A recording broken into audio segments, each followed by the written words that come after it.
Believing in Jesus is not enough for you to go to heaven. The Bible says in Romans 10:9 that if thou shalt confess with thy mouth the Lord Jesus and shalt believe in thine heart that God raised him from the dead, thou shalt be saved.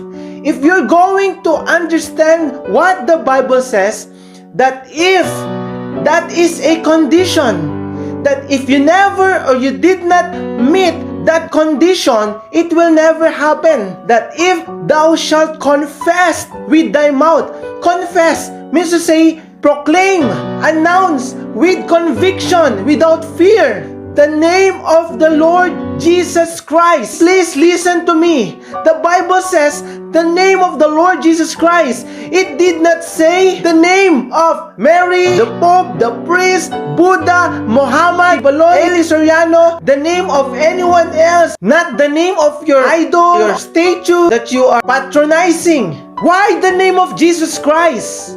Because Jesus Christ is the only God.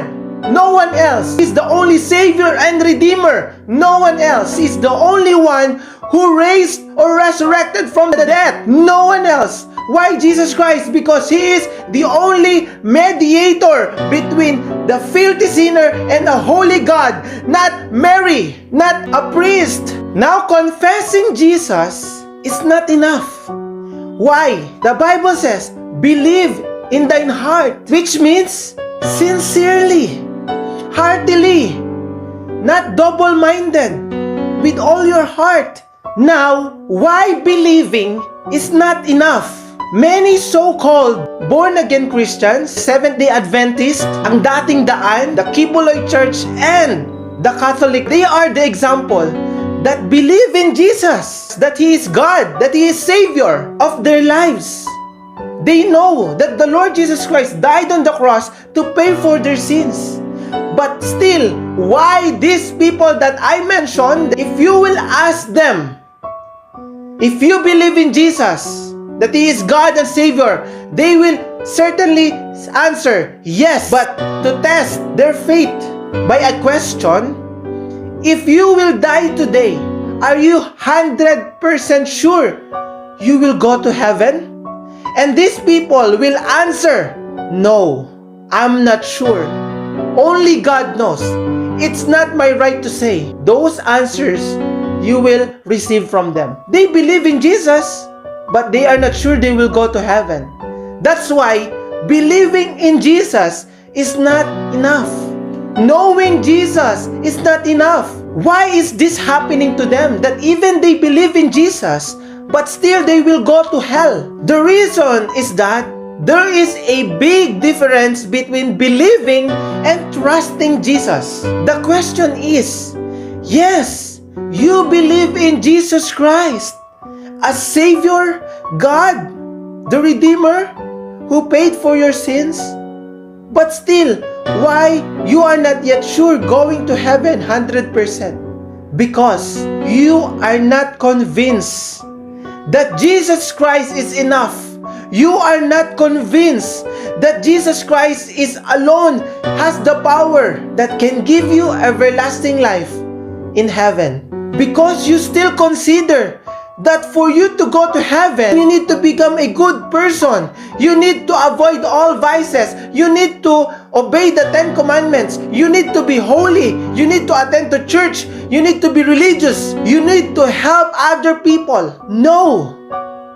That is not trusting Jesus. Trusting Jesus is just believing and trusting Him that He alone is enough to continue, and shall believe in thine heart that God raised Him from the dead. Means to say, you believe that Jesus has resurrected from the dead. You believe that He is the only God. Not Buddha, Confucius, Muhammad, never anyone in the world mentioned that has resurrected from death. Only Jesus Christ. With the confession of thy mouth, you will believe in thine heart that God has raised Him from the dead. The name of Jesus, thou shalt be saved. Then that's the promise. That's the verdict. That you are no longer guilty of death. You are no longer in danger. That you are no longer going to hell. Even your conscience, even Satan cannot say that you're going to hell. You are saved if you meet that condition. But it's not because of us, but because of God. The Bible did not say unless you became a good person, you become religious, you become a member of this religion. The Bible did not say that. The question is, why God wants you to be saved? Because you are a sinner. I am a sinner. We are all sinners. We are going to hell. That's the payment of our sin. For eternal, you will suffer. But God loves you and doesn't want you to go to hell. That's why He sent Jesus, His only begotten Son, to die for your sins that we cannot pay. That's why God wants you to be saved. Now, if you are listening to this message, and if God spoke to your heart, and you are convicted, I want to invite you to make a decision now, to make that confession, and heartily and sincerely believe it in thine heart, and agreeing that God hath raised Jesus from the dead. I invite you to follow me and take this prayer with you of receiving the Lord Jesus Christ. No name, no other name, not your religion, not your being a good person, not being a religious person, but only taking the name of Jesus, believing Him, trusting Him with all your heart that He has the power to save you. Please close your eyes and bow your head. Heavenly Father, thank you so much for this privilege to listen, to hear your words.